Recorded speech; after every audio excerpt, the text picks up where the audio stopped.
On January 30th, 1889, Europe was shaken.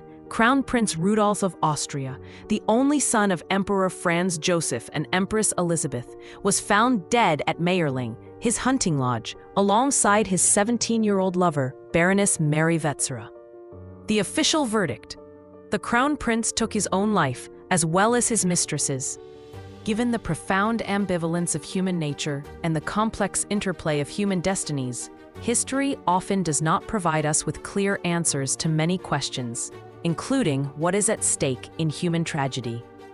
The generally accepted version is that the Crown Prince was despairing over his unhappy marriage and disillusioned with politics. But what if, behind the external facade of an adult man, the heir to the throne of one of the most powerful nations, there was a small boy with a fragile soul, deprived of the tender warmth of his mother? Rudolf's early childhood was marked by grief and neglect. In 1857, his elder sister Sophie died at just 2 years old. Elizabeth, devastated, withdrew from court and from her surviving children, Gisela and Rudolf.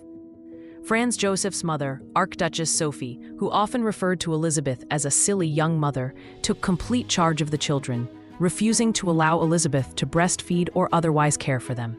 Having shy and introverted nature and being grief-stricken, Elizabeth fell into a deep depression, refusing to eat and exhausting herself with harsh exercising routine.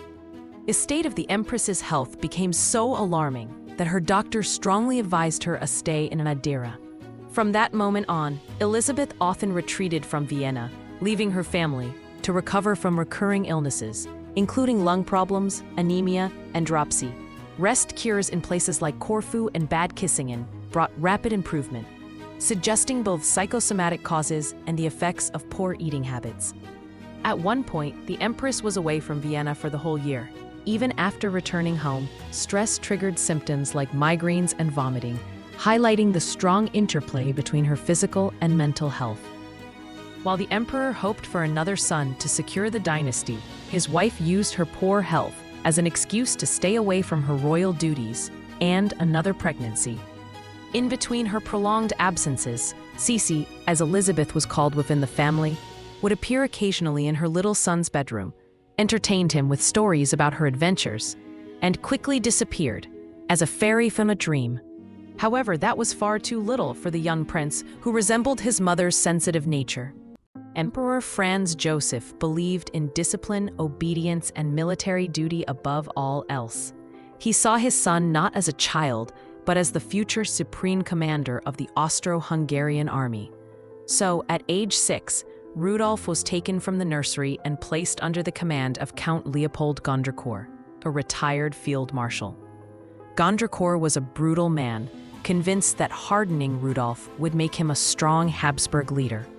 Rudolf was forced to wake at 6 a.m. and doused with ice water, even in winter. He was made go on long hikes in rough weather, regardless of Rudolf's frail health.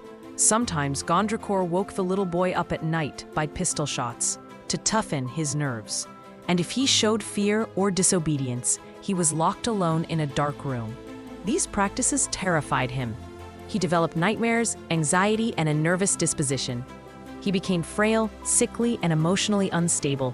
His governesses wrote that he would often cry for his mother, who was absent.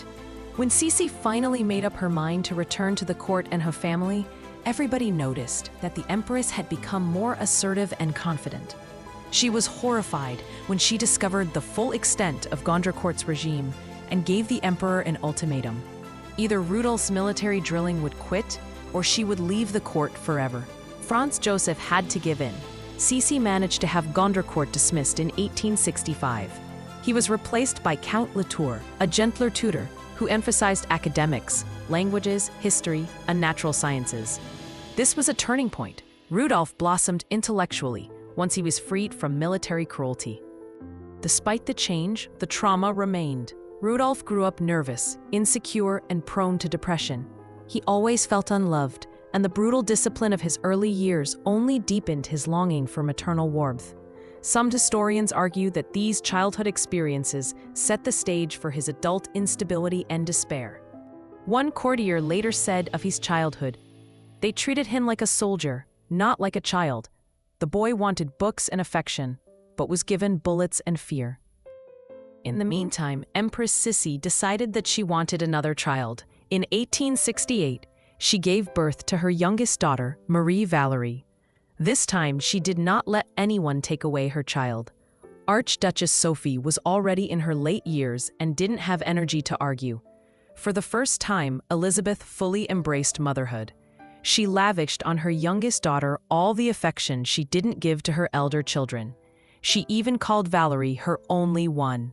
Valerie revealed in her diary, "Mother belongs to me. I do not share her with anyone." But for Rudolf, that was emotionally painful. Once when Sisi took both her daughters on a long journey, he felt depressed and asked his father why he was left behind. Rudolf projected his pain on his young sister, treating her angrily. That caused even a bigger rift between mother and son, as Sisi was very protective of Valerie. His adult life brought little comfort. His arranged marriage to Princess Stephanie of Belgium began with hope, but soon soured. Affairs, mistrust, and illness broke their bond. Politically, Rudolf was a liberal thinker, sympathetic to Hungarians and Czechs, favoring freedoms his father rejected. But Franz Joseph dismissed his ideas, and Sisi showed little interest. A court observer noted, the crown prince felt misunderstood, alone in a court that neither wanted nor welcomed his views. In 1888, Marie Valerie became engaged to Archduke Franz Salvator. For Sisi, it was joy. She had insisted that her younger daughter, unlike Gisela and Rudolf, who both had arranged marriages, would marry for love.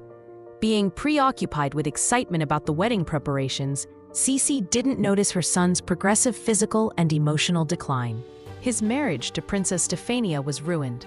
After the birth of their only daughter, Rudolf had become increasingly unstable as he drank heavily and was having many affairs, as he did even before his marriage. In order to cope with the effects of his progressive, likely venereal disease, he began taking large doses of morphine. Rudolf's mental state was deteriorating rapidly. He would confess to some courtiers he didn't want to live. Princess Stephania, although already distant from her husband, reportedly had shared her concern about the crown prince's dark mood with the emperor, but he dismissed it, saying that it was only her rich imagination. That evening, during the family dinner, Sisi asked the emperor to entertain Princess Stephania and called her son to whisper him a secret about Valerie's engagement. As Valerie later wrote in her diary, Rudolf looked really anxious. Valerie's diary preserves the heartbreaking moment when their mother told Rudolf the news. When mother told Rudolf of my engagement, he wept bitterly, reproaching her that she loved me more than him. Mother embraced and kissed him, and we all cried together. He said he would be good to me, and promised her he would not torment me. Mother pressed him to her heart, kissed him again, and he kissed her hand. Rudolf promised to be good to his sister, almost like a child begging for affection. But even in this moment, Sisi's love felt conditional. He had to prove himself worthy by being kind to Valerie. For Rudolf, it was a devastating truth. He would never be his mother's only one. That Christmas of 1888, Rudolf tried one last time to reach his mother.